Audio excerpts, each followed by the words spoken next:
Cette réforme me semble tout à fait discutable et je vais même plus loin, pour moi elle est dangereuse. Les fondamentaux en matière d'apprentissage, il n'y en a pas, ou plus exactement, tout est fondamental. Et notamment pour des tout-petits, on sait que ce qui est fondamental en premier, c'est plutôt l'éducation motrice, puisque tout apprentissage pour un tout-petit passe par le corps. Donc c'est lui avec lequel il faut travailler avec le plus énergiquement et le plus précocement.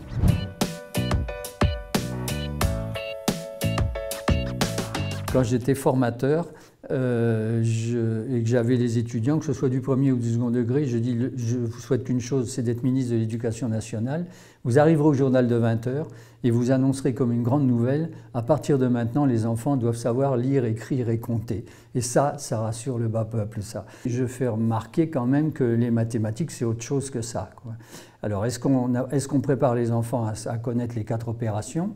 Ou est-ce qu'on prépare les enfants à savoir raisonner, faire des hypothèses, des conjectures, avoir un discours de citoyen? Les maths y participent. Ça ne veut pas dire qu'on ne doit pas savoir ces tables, mais je veux dire que ça, ce sont des produits dérivés. Dans les compétences des programmes de 2015, il y a 6 compétences, il y en a une qui est calculée.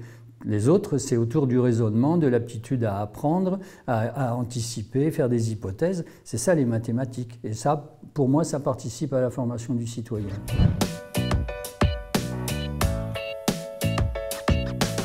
Si les fondamentaux, c'est faire que de l'orthographe, on va encore rater l'objectif qui est d'apprendre à lire, apprendre à comprendre, apprendre à écrire et apprendre à gérer cette écriture.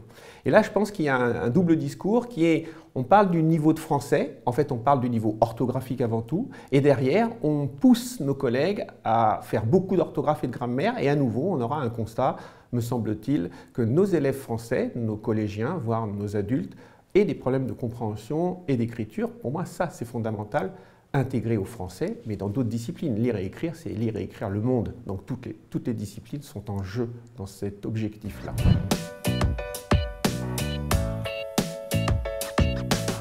Si on regarde qu'est-ce qui fait qu'un enfant réussit, c'est pas tellement l'âge auquel il a lu. Il y a des enfants qui lisent à 4 ans et demi, il y a des enfants qui lisent à 7 ans et demi, et puis dans les 2 cas, des adultes qui s'en sont très bien sortis.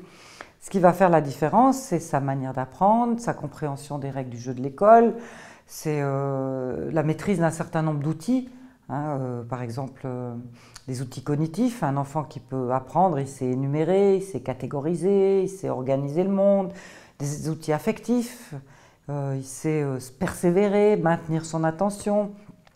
Il a confiance en lui, il se croit capable d'apprendre. C'est des outils langagiers aussi, d'apprendre à parler comme on parle à l'école, ce n'est pas la même chose qu'à la maison. C'est tout un ensemble d'apprentissages qui doivent s'effectuer, qui vont lui donner une assise pour la scolarité. Ça peut en aucun cas se réduire à lire, écrire, compter.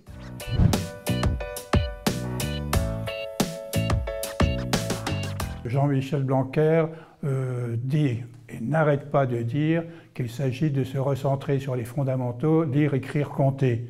En tant qu'historien, ça me surprend énormément parce que l'école républicaine et laïque fondée par Jules Ferry disait justement qu'elle allait se séparer, se distinguer de l'école d'Ancien Régime parce qu'elle ne se limiterait pas au lire, écrire, compter. C'est exactement l'inverse. Donc, est-ce que ces réformes sont anti-républicaines? Je dirais qu'elles sont anti-républicaines.